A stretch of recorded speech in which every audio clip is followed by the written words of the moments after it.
Assalamualaikum warahmatullahi wabarakatuh. Selamat datang kembali di channel Kala, sebuah channel yang akan menceritakan kisah-kisah misteri yang akan membuat Anda cukup untuk bergidik ngeri. Apa kabar Anda hari ini? Semoga Anda yang sedang menonton channel ini selalu diberikan kesehatan, diberikan rezeki yang berlimpah, dimudahkan segala urusannya, serta selalu dalam perlindungan Tuhan Yang Maha Esa. Kali ini saya akan membacakan sebuah kisah misteri dengan judul Sewu Dino atau 1000 Hari, yang tentunya masih ditulis oleh Simple Man. Tak lupa juga saya mengucapkan terima kasih untuk beliau yang telah mengizinkan saya untuk membawakan kisah ini. Anda juga bisa mengunjungi thread beliau yang sudah saya sertakan linknya di kolom deskripsi ya sobat. Baiklah, tanpa berlama-lama lagi, mari kita menuju ke kisahnya. Di tahun 2001 silam, yakin awakmu budal nggo ibu kota. Kok enggak golek? Kok kene ae? Idean bekne ono sing butuh. Atau artinya adalah, kamu yakin mau pergi ke ibu kota? Kenapa enggak nyari sekitaran sini? Yang dekat aja dulu, kali aja tenaga kamu dibutuhkan. Sri terdiam, butuh waktu untuk mencerna kalimat bapak. Kerja apa pak nang kene? Wong Sri ae mek lulusan SD. Kerja apaan pak di sini? Lah saya itu cuma lulusan SD, kata Sri sembari menghela nafas. Terus nek awakmu budal bapak yo opo to? Sopo sing ngerawat nduk? Kalau kamu berangkat, nasib bapak bagaimana? Siapa yang nanti merawat? Nggih pak, Sri ngerti, tapi nek Sri nggak budal ya opo, ben Sri esuk ngekei bapak duit. Iya pak, Sri paham, tapi kalau Sri tidak cari kerja, bagaimana saya kasih uang? Sore itu matahari mulai terbenam, sebelum seseorang mengetuk pintu gubuk rumah Sri. Rupanya itu adalah Ibu Menik, tetangga yang paling mampu di kampung itu. Ia menyampaikan kedatangannya, mengabarkan bahwa ada seorang penelpon dari Gria Zainah, salah satu agen penyalur pembantu yang tempo hari dititipi oleh Sri bila ada yang membutuhkan tenaganya. Sri pun bergegas. Di kampung itu memang hanya Bu Menik yang punya pesawat telepon. Karena itu banyak warga yang selalu minta tolong kepada beliau, termasuk untuk urusan ini. Sri menjawab telepon, menyampaikan kesiapannya. Ia diminta datang esok hari ke rumah si penyalur. Untuk sementara, Sri menunda keberangkatannya. Ia berharap bila memang rezekinya tidak jauh dari tempat tinggal, ia akan menyanggupinya. Mengingat bapak sudah tua, dan mungkin ia tidak mau jauh dari anak sematawayangnya yang hanya lulusan SD, seperti kebanyakan anak perempuan di kampung itu. Baginya yang sekarang Sri pikirkan adalah ia harus mencari uang untuk menopang kebutuhan yang kian hari semakin melejit. Untuk makan sehari-hari saja sudah susah. Untuk itu Sri nekat melamar untuk menjadi pembantu di rumah orang yang mampu. Langit masih gelap, namun Sri begitu antusias. Meski ia janjian akan datang pukul 8, Sri sudah bergegas keluar rumah. Saat fajar pertama sudah menyingsing tinggi. Ia harus naik angkutan kota, kampungnya ada di pinggiran, butuh waktu 1,5 jam untuk sampai ke kota. Tibalah Sri di depan rumah besar itu. Meski dalam bentuk rumah, namun si pemilik sudah sangat terkenal sebagai agen penyalur tenaga kerja untuk orang yang mencari jasa PRT. Sri baru tiba, dan dilihatnya sudah banyak sekali orang menunggu. Tampaknya Sri bukan satu-satunya yang datang. Butuh waktu lama untuk akhirnya nama Sri yang dipanggil. Ia masuk ke sebuah ruangan kecil, melihat si pemilik agen penyalur, lalu ia menjelaskan bahwa kemungkinan ia butuh jasa PRT untuk satu keluarga. Namun, ia masih harus diseleksi, dan siang ini si keluarga akan datang. Namun, sebelum keluarga itu datang, si pemilik jasa bertanya pertanyaan yang membuat Sri sedikit curiga. Lebih tepatnya, pertanyaannya mengundang banyak sekali pertanyaan. Salah satunya, Sri, bener awakmu lahir pas dino Jumat Kliwon? atau artinya adalah, "Sri, ini benar kamu lahir hari Jumat Kliwon?" Sri yang mendengar pertanyaan itu awalnya kaget, namun dengan tergagap Sri bisa menjawabnya bila memang benar ia lahir di hari Kliwon. Namun ia tidak tahu bila itu adalah hari Jumat. Si pemilik jasa mengangguk seakan ia menemukan apa yang ia cari. Bagi Sri itu pertanyaan yang aneh. "Hayangati yo Sri, hari lahirmu itu istimewa ya Sri," kata si pemilik jasa. Lalu kemudian ia membawa Sri ke ruangan lain yang lebih besar, lebih megah. Ia diminta untuk menunggu. Sayangnya sudah ada 2 orang yang sudah duduk di sana lebih dahulu. Tampaknya Sri sudah lolos. Selama berjam-jam Sri menunggu di sana, ia sudah mengobrol dengan 2 orang yang duduk. Namanya adalah Erna dan Dini. Usianya tidak jauh dari Sri, masih muda dan belum menikah. Entah sampai mana mereka bicara, tiba-tiba si pemilik jasa memanggil salah satu dari mereka. Erna keluar. Lama tidak ada kabar, Erna tidak kembali. Sekarang ganti Dini yang dipanggil. Kini tinggal Sri sendirian di ruangan itu, menunggu entah untuk apa. Di sela kebosanannya, Sri melihat-lihat lewat jendela. Di sana, ia melihat banyak mobil terparkir. Sri tidak melihat mobil itu tadi. Kini tiba giliran Sri yang dipanggil. Dengan ragu, ia keluar, berjalan menuju ruangan tadi, yang sekarang ada si pemilik jasa dengan seorang wanita yang memakai pakaian adat. Kebaya lengkap dengan sanggul, ia duduk anggun, menatap Sri dari ujung kepala hingga mata kaki. Ia tersenyum sangat tulus, membuat Sri merasa sungkan sekali, seakan berhadapan dengan orang berderajat tinggi sekali. Sri bahkan tidak berani melihat matanya. Auranya begitu membuat Sri merasa kecil sekali.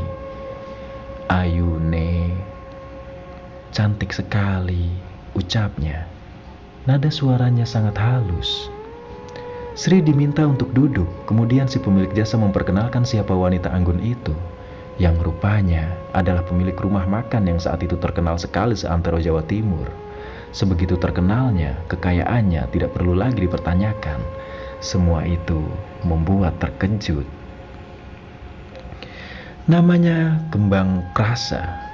Meski itu hanya semacam gelar, namun Sri tahu arti nama itu, yang berarti bunga krasa. Bunga yang wanginya dulu sudah melegenda, sebelum ditumpas untuk menyingkirkan balak di atas gunung. Di sini dirahasiakan ya untuk gunungnya. Saat bangsa lembut masih mendiami tanah Jawa. Semua orang di sini tahu cerita itu. Sri hanya menunduk. Ia masih segan menatap wanita itu. "Angkaten sirah munduk, ra usah wedi ngono. Mbah iki wis tuwek, ra usah hormat koyok ngono." Artinya adalah, angkat kepalamu nak, tidak usah takut begitu.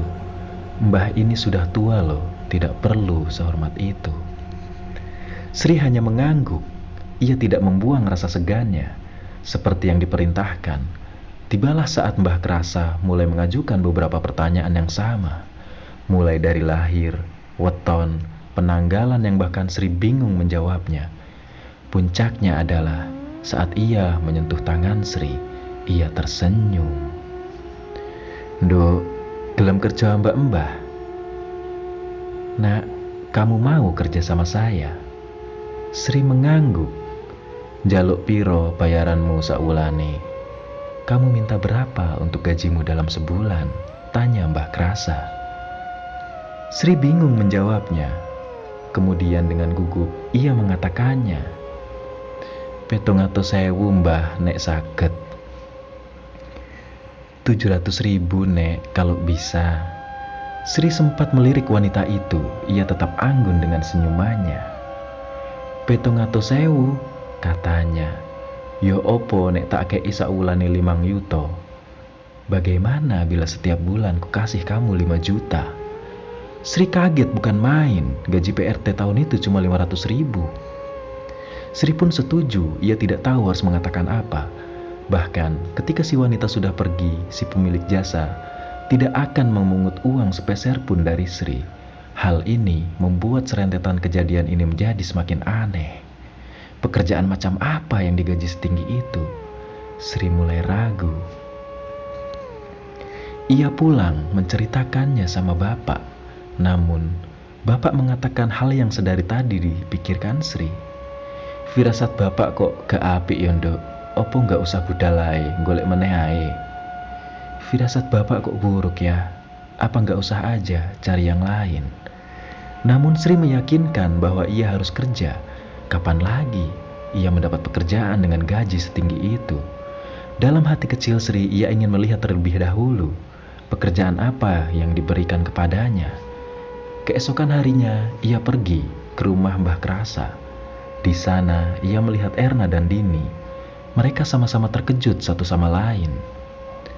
Seperti sebelumnya, mereka dipanggil satu persatu. Hingga tiba giliran Sri, kali ini ia melihat semua anggota keluarga Mbah Krasa. Ada 7 orang yang kesemuanya duduk memandang Sri, sama seperti sebelumnya. Mereka seperti mengamati Sri dari ujung kepala hingga mata kaki. Ngeten mbak, kula badhe tandhet sampean purun nyambutan mriki. Soale ono pantangane, nek sampean purun pantangane ra iso dicabut meneh.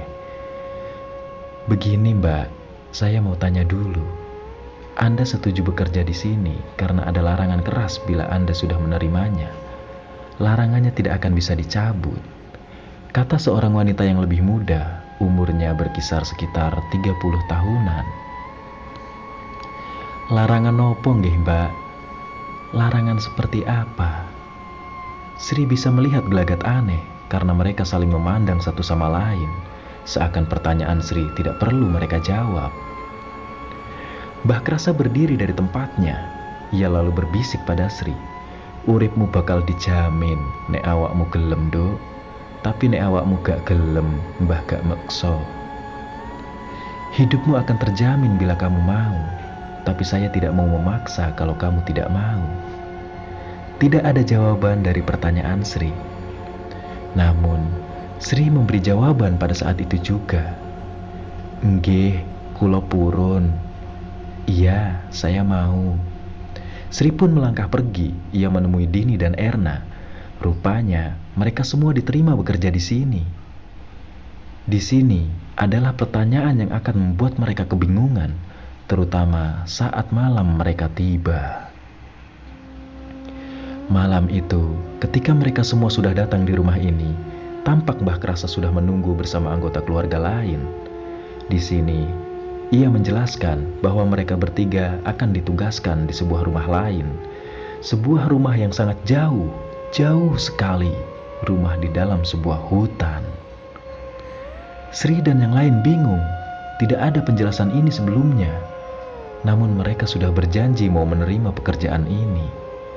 Rumah macam apa yang dimaksud pun Sri tidak mengerti. Ada sebuah mobil yang sudah siap mengantar mereka. Di sana, sopir mereka akan menjelaskan pekerjaannya. Mobil sudah bergerak. Sri, Erna, dan Dini masih terlihat kaget. Satu sama lain tidak ada yang berbicara. Bingung, Sri memberanikan diri bertanya kepada sopir. Namun sopir memberi isyarat bahwa mereka tidak boleh bicara terlebih dahulu. Seakan-akan mereka dibuntuti sesuatu. Ada kejadian menarik yang membuat Sri semakin curiga. Setiap persimpangan, si sopir berhenti, mengambil sesuatu dari belakang, meletakkannya di tengah jalan, seperti bunga di dalam kotak yang terbuat dari daun pisang. Hal itu menimbulkan kecurigaan apa yang sebenarnya ia lakukan. Hal itu terus-menerus dilakukan sampai akhirnya mobil sudah meninggalkan kota, jauh, dan perlahan mulai memasuki area hutan. Jam menunjukkan pukul 12 malam, saat kegelapan hutan mulai menyelimuti mereka. Tidak terbayangkan bahwa mereka akan tinggal di dalam hutan segelap ini. Kiri kanan pepohonan dengan semak belukar. Mobil terus berjalan sampai tiba di sebuah jalan setapak. Perlahan, mobil melesat masuk. Di atas jalan setapak yang ditumbuhi rumputan liar, mobil terus menerabas memaksa masuk. Sri dan yang lain mulai merasa tidak nyaman dengan ini. "Pak, badhe ten pundi niki? Kula mboten dipateni kan?" Artinya adalah, "Pak, kita mau kemana? Saya tidak akan dibunuh kan?" tanya Dini. Si sopir hanya tersenyum, tetap memaksa mobil menembus sela pepohonan seakan mencari jalan di tengah gelap hutan yang dipenuhi kabut di sepanjang jalan. Setelah jauh masuk ke dalam hutan, mobil tersebut di sebuah semak dan pohon yang tidak lagi bisa dilalui mobil. Ada kejadian aneh, di mana ada satu pohon yang tidak terlalu besar tumbang begitu saja. Si sopir keluar dari mobil, menyingkirkan pohon tumbang itu, dan dari sana ada jalan. Setelah melewati jalan yang naik turun, mereka sampai di sebuah rumah gubuk, terbuat dari kayu yang disusun serampangan. Atapnya tidak terlalu tinggi, terlihat sangat kumuh, bahkan lebih kumuh dari rumah Sri. Dari sana muncul seorang pria tua yang seperti sudah menunggu mereka semua. Sri dan yang lain turun. Kemudian si sopir menjabat tangan si pria tua, mencium tangannya sebelum memperkenalkan Sri dan dua orang lainnya. "Mulai tekan kene, bapak iki sing jelasno kabeh. Mulai dari sini, si bapak yang akan menjelaskan semua." Tampak dari luar, bapak itu sudah uzur. Bahkan caranya berjalan saja seperti kewalahan menyangga badannya sendiri. Ia tidak banyak bicara, hanya memperkenalkan namanya, Pak Ageng katanya. Lalu ia mengajak Sri dan yang lain masuk ke rumah itu. Ia menuntunnya masuk ke kamar.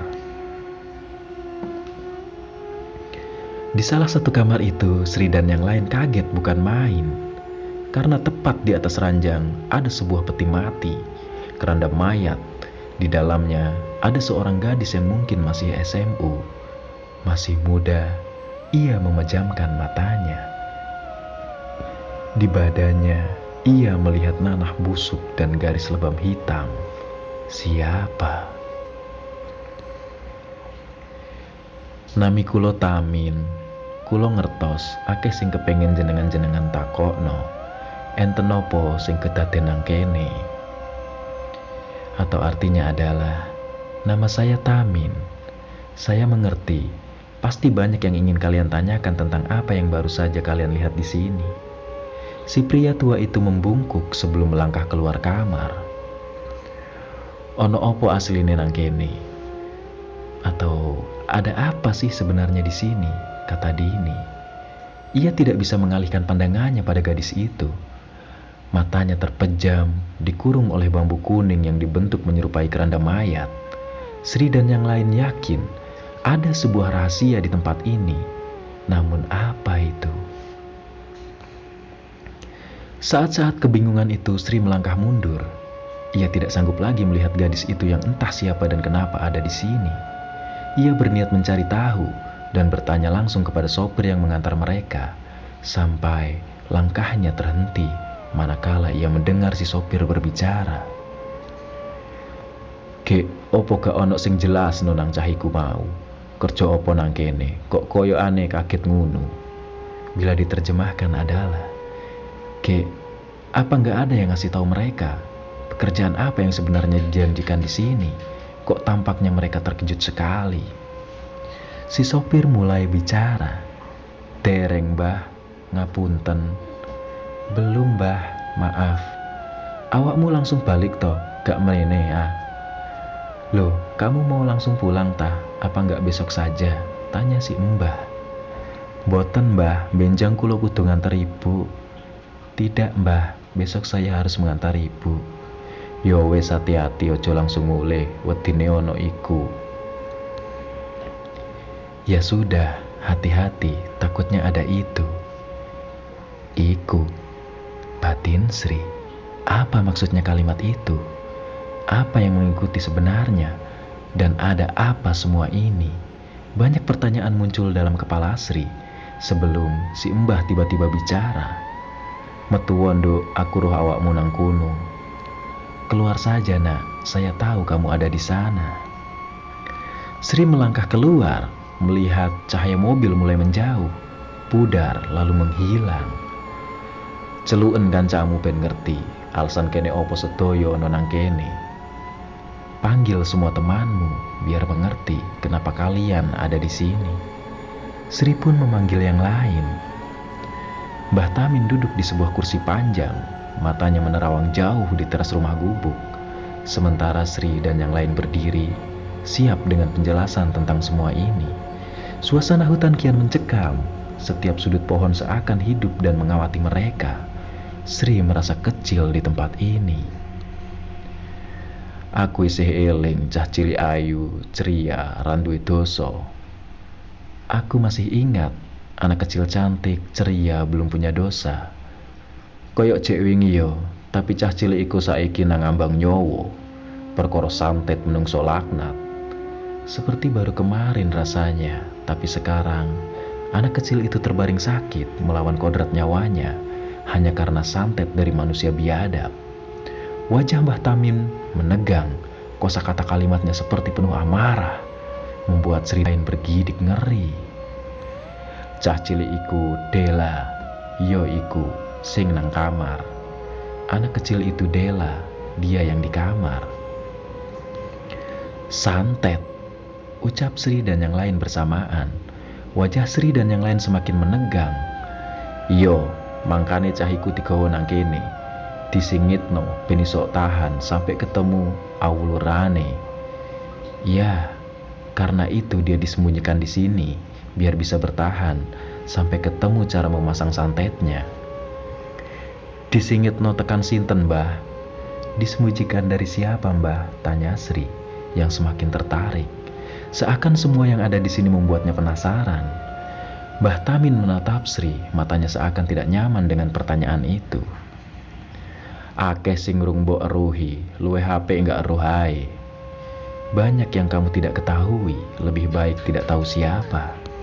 Suasana menjadi hening sesaat. Mbah Tamin mengambil sebuah kotak, mengambil sejumput daun kering dari dalam kotak itu, memelintirnya dengan kertas sebelum menyesapnya kuat-kuat. Asap mengepul dari mulutnya. Saiki kita urusi tugasin jenengan kabeh yo. Sekarang waktunya saya memberitahu tugas kalian di sini. Mbah Tamin berdiri, ia seakan memberi tanda agar Sri dan yang lain mengikutinya. Ia berjalan di samping sisi rumah. Banyak sekali potongan kayu disusun. Memang rumah ini terlihat mengerikan dengan pencahayaan yang hanya dari lampu petromak. Selain itu, kegelapan ada di mana-mana. Ia berhenti tepat di belakang rumah. Ada sebuah pagar bambu, di mana di dalamnya ada sebuah sumur. Di sana, tempat untuk mandi dan tempat untuk mengambil air untuk kebutuhan hidup selama tinggal di sini, termasuk untuk basuh sudo atau tubuh mati Dela yang terbaring tak bergerak. Hanya Sri yang berinisiatif bertanya, terutama ketika soal memandikan itu, entah apa dan kenapa Sri seakan tahu. Cara memandikannya pasti tidak sama seperti cara memandikan orang biasa. Hal itu membuat Mbah Tamin tersenyum, seakan mempersingkat penjelasan beliau tentang ini semua. Yo, cara ngedusine pancen ono tata carane. Salah sijine kembang pitung rupa. Ya, cara memandikannya memang berbeda. Ada tata caranya, salah satunya bunga 7 rupa. Mbah Tamin menunjuk ke sebuah tempat khusus, di mana ada bunga dengan rupa berbeda diletakkan di atas tempe. Dengan cekatan, Mbah Tamin mengisi baskom dengan air, mencampurinya dengan bebungaan itu, membawanya ke kamar tempat Dela tertidur. Lalu, ia melihat Sri, memanggilnya. Dini dan Erna hanya mengamati saja. Ia diminta mengikat tangan dan kaki Dela. Sri menuruti apa kata Mbah Tamin. Walau sebenarnya ia bingung, kenapa Dela harus diikat. Setelah Sri menyelesaikan tugasnya, Mbah Tamin baru membuka keranda bambu kuning itu.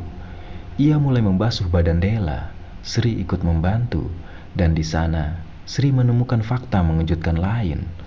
Perut Dela membesar seperti mengandung. Sri yang membasuhnya menatap Mbah Tamin dengan tatapan bingung dan kaget. Namun Mbah Tamin tampak mengerti apa yang ingin Sri tanyakan. Setelah selesai dengan semua itu, keranda kembali ditutup, dan kain yang mengikat Dela dilepas satu persatu. Mbah Tamin melangkah pergi. "Mbah," kata Sri. Mengejar Mbah Tamin, di belakangnya ada Dini dan Erna yang tidak tahu apa yang baru Sri lihat. "Engkau tak ceritani nek awakmu wis siap." "Nanti saya ceritakan kalau kamu sudah siap saja," kata Mbah Tamin. "Tugasmu kabeh ngurus Dela." "Tugas kalian mengurus Dela." Sudah 3 hari berlalu, Sri, Dini, dan Erna bergantian mengurus Dela, mulai memandikannya, memberinya minuman. Gadis itu lebih seperti gadis yang tengah koma dibandingkan gadis yang sedang disantet entah oleh siapa. Dan bagaimana latar ceritanya masih terlalu awam untuk tahu, pikir Sri. Entah sudah keberapa kali Sri mendengar Erna dan Dini berbicara tentang Dela, berbicara tentang bau busuk yang keluar dari tubuhnya, sampai kalimat tidak menyenangkan lainnya saat mereka tinggal di tempat ini. Dan betapa misteriusnya lelaki tua bernama Tamin itu, Sri memilih diam. Namun, di luar semua itu, sebenarnya Sri sama seperti yang lain. Aroma busuk itu benar-benar mengganggunya. Selain itu, hidup di sini sangat berat, tidak ada orang lain. Kiri kanan hanya pohon liar, seakan mereka tinggal di dunia yang berbeda. Sore hari, Mbah Tamin pamit, ia akan pergi. Ia berpesan kepada Sri dan yang lainnya untuk tetap menjalankan tugasnya dan tidak melupakan pantangan yang sudah ia ucapkan. Salah satunya, untuk tidak lupa mengikat Dela saat membuka keranda itu. Tidak lupa, Mbah Tamin juga berpesan untuk tidak membukakan pintu pada malam hari. "Siapapun dan bagaimanapun, jangan membuka pintu," ucap Mbah Tamin. Sebelum ia pergi, melangkah menembus pepohonan hutan. Sri yang mendengarnya merasa merinding setiap ingat pesan orang tua itu. Hari sudah gelap. Sri menutup pintu dan jendela lalu pergi ke kamar. Di sana ia melihat Dini sudah tidur. Di sampingnya Erna tengah meringis menahan sakit. "Koen kene opo, Er?" "Kamu kenapa, Er?" tanya Sri. "Sri, aku oleh njaluk tolong." "Sri, aku boleh minta tolong tidak?" "Njaluk tolong opo? Minta tolong apa?" "Engkau bengi wayahku ngedusi Dela. Esok mbok genteni, mene wayahmu tak genteni. Malam ini giliranku memandikan Dela. Bisa kamu gantikan? Besok ganti aku yang gantikan kamu." Awalnya Sri keberatan, namun melihat kondisi Erna, Sri setuju. Setelah menerima permintaan Erna, Sri bersiap mengambil air. Ia lupa bahwa air di gentong dapur sudah habis. Terpaksa ia membuka pintu bersiap untuk menimba air dari sumur. Meski awalnya ragu, Sri mematung di depan pintu. Lalu perlahan membukanya, lalu keluar. Entah perasaan tidak enak macam apa yang Sri rasakan. Malam ini lebih hening dari biasanya. Tidak terdengar suara binatang malam, seakan membawa ketakutan Sri yang selama ini ia tahan menyeruak keluar. Sri melangkah keluar. Ia cepat-cepat pergi ke sumur, menimbanya, lalu kembali. Tapi dari sudut mata Sri, jauh di salah satu pohon besar di samping pagar bambu kamar mandi, Sri melihat ada wajah yang mengamati. Saat Sri menatapnya, wajah itu menghilang. Sri terdiam cukup lama, namun ia tetap melanjutkan tujuannya. Ia harus cepat melakukan tugasnya. Sri segera menimba air dengan cepat. Tidak lupa matanya awas menatap sekeliling, seakan ia sedang dikejar sesuatu. Setelah semua selesai, Sri berlari dan mengunci pintu. Perasaan lega langsung dirasakan oleh Sri. Kini ia melangkah menuju kamar Dela. Sri meletakkan airnya. Taburan kembang sudah ia lakukan. Kini Sri membuka keranda bambu kuning, mulai membasuh tubuh Erna dengan handuk kecil. Ia masih tertuju pada perut besarnya, yang kata Erna dihamili oleh Mbah Tamin. Namun Sri tidak percaya. Ia selalu menyangkal ucapan itu. Sri terus membasuhnya. hingga sampai ke tangannya yang penuh luka borok. Di sana Sri terdiam. Ia lupa belum mengikat tangan dan kaki Della. Saat Sri baru menyadarinya, ia menatap Erna, membuka mata, tersenyum menyeringai, melotot menatap Sri. Della. Kaget, Sri beringsut mundur, namun Della mencekik leher Sri kuat-kuat. Ia mengangah, menunjukkan gigi hitamnya yang membusuk. Terjadi pergulatan hebat antara Sri dan Della. Sri hanya berusaha melepaskan cekikan Della yang kuat sekali, membuatnya hampir meregang nyawa. "Sopo koendo? Siapa kamu, nak?" tanya Della. Suaranya berat, nyaris menyerupai suara seorang wanita tua. "Nangendi kindo? Di mana ini, nak?" Sri masih mencoba melepaskan cengkeraman kuat itu, namun Della terus menyeringai. Air liurnya menetes, matanya putih. Ia tersenyum. "Jawab nek ditakoni, Nduk." "Jawab kalau ditanya." "Sinten jenengan? Siapa Anda?" tanya Sri terbata-bata. Nafasnya mulai sesak. Della tertawa semakin keras, membuat Sri menangis ketakutan. Sebelum Erna masuk ke kamar karena keributan itu, ia bingung melihat Della terbangun. "Ono opo iki, Sri? Kok Della? Ada apa ini, Sri? Kenapa Della? Kenapa Della?" Bingung, Della menyeringai melihat Erna sebelum akhirnya melepaskan cekikan itu. Ia melompat ke atas ranjang, merangkak, kemudian seakan tertawa kegirangan. Della berteriak, "Cah Kliwon kabeh." Ternyata anak kelahiran Kliwon semua. Della masih tertawa, Sri beringsut mundur. Sementara Erna masih bingung dan shock melihat wajah Della yang semengerikan itu. Della terus melihat Sri dan Erna bergantian. "Percuma, sewi dunone arek iki bakal entek. Percuma, 1000 harinya anak ini akan segera habis," kata Della. "Koen kabeh nek dadi tumbal gawe cah iki. Kalian hanya akan jadi tumbal untuk anak ini."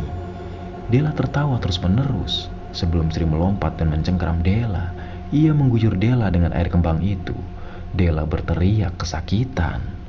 "Koen lapo cupukno tali ireng iku? Kamu ngapain? Ambilkan tali hitam itu," teriak Sri pada Erna. Erna yang sempat kebingungan bergegas mengambil tali itu. Sri mengikatnya tepat di lehernya. "Ono opo iki, Sri? Ada apa ini, Sri?" Erna ikut menahan tubuh Della yang meronta. Sebelum akhirnya Della menjadi tenang dan ia kemudian tertidur kembali, Sri baru mengikat tali itu dengan benar. Ia mengangkat Della kembali ke ranjangnya, menutupnya dengan keranda bambu kuning. Wajah Erna dan Sri masih tidak percaya atas apa yang baru saja terjadi. Erna mulai menangis. "Aku kepengen mulai. Aku ingin pulang." Sri tidak berkomentar. Ia sadar bahwa sekarang ia juga ingin pulang. Hanya saja bila bukan karena sudah terikat dan pasti ada resiko yang sudah menunggu bila mereka pulang. Lantas, apa yang disembunyikan oleh si Mbah? Sri menceritakan semuanya kepada Erna. Ia lalai dalam menjalankan tugasnya. Karena panik, ia membasuh Della tanpa mengikat tali di kaki dan tangannya terlebih dulu. Namun gara-gara itu, Sri menyadari santet macam apa ini yang memasukkan iblis sekuat itu hanya untuk menghabisi nyawa. Sri jadi ingat cerita bapak. Santet bukan hal baru di sini. Namun, untuk melaksanakan santet dibutuhkan kebencian yang melebihi akal.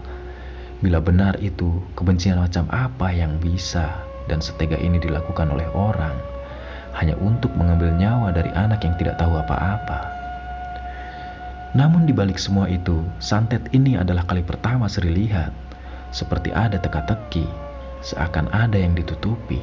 Pasti ada jawabannya, pasti ada jalan keluarnya. Namun apa? Sri tidak tahu apapun dari keluarga ini. Dan kenapa anak ini sebegitu berharganya? Sampai Sri teringat. 1000 dinone, 1000 harinya, kata Sri lirih. Ia melirik menatap Erna. Ojo ngomong awakmu lahir Jumat Kliwon. Jangan bilang kamu lahir di hari Jumat Kliwon. Erna yang mendengarnya kaget. Awakmu pisan, kamu juga. Sri merasa ngeri seakan ia tahu sesuatu. Namun, ada satu hal lagi yang harus ia cari kebenarannya. Bila benar, pertanyaannya lengkap, begitupun jawabannya.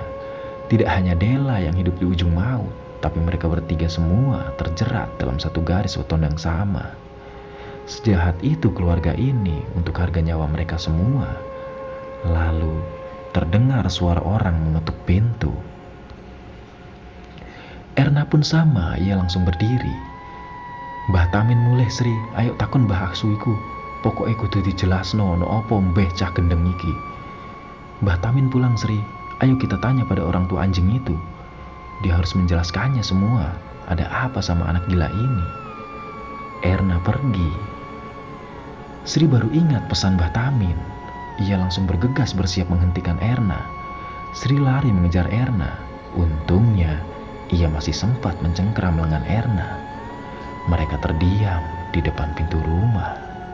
Suara ketukan itu terdengar lagi. Setiap ketukannya terdiri dari 3 ketukan. Semakin lama, ketukannya semakin cepat, dan semakin cepat, sampai tidak ada ketukan lagi. Erna dan Sri saling berpandangan, bingung, keheningan menenggelamkan mereka di dalam rumah itu, sebelum sesuatu menggebrak pintu dengan keras hingga membuat mereka tersentak. Mereka hanya diam, berusaha tidak bersuara. Lalu dari belakang seseorang melangkah masuk. Dini melihat 2 temannya, terlihat kacau balau. Ia bingung kemudian berujar, "Gak krungu Mbah Tamin nyelok toh, dang dibuka lawangi. Kalian gak denger Mbah Tamin manggil, buka pintunya." "Hei, ojo ngawur koen." "Jangan ngawur kamu," cotok celoteh Erna. Namun Dini memaksa, bahkan Sri yang memegang tangannya. Dini dipelototi sampai akhirnya mereka mengalah. Dini membuka pintu. Di sana Mbah Tamin berdiri. Ia hanya diam, menatap mereka semua sebelum langsung melangkah masuk ke rumah. Anehnya, malam itu wajah Mbah Tamin tampak merah padam. Ia tidak berbicara kepada mereka, tidak membahas kenapa pintunya tidak langsung dibuka, padahal ia sudah memanggil-manggil dari tadi. Namun, Sri merasa Mbah Tamin tahu bahwa ia baru saja lalai terhadap Della. Sri dan yang lain mengikuti Mbah Tamin. Beliau masuk ke dalam kamar Della, lalu perlahan ia membuka keranda bambu kuning.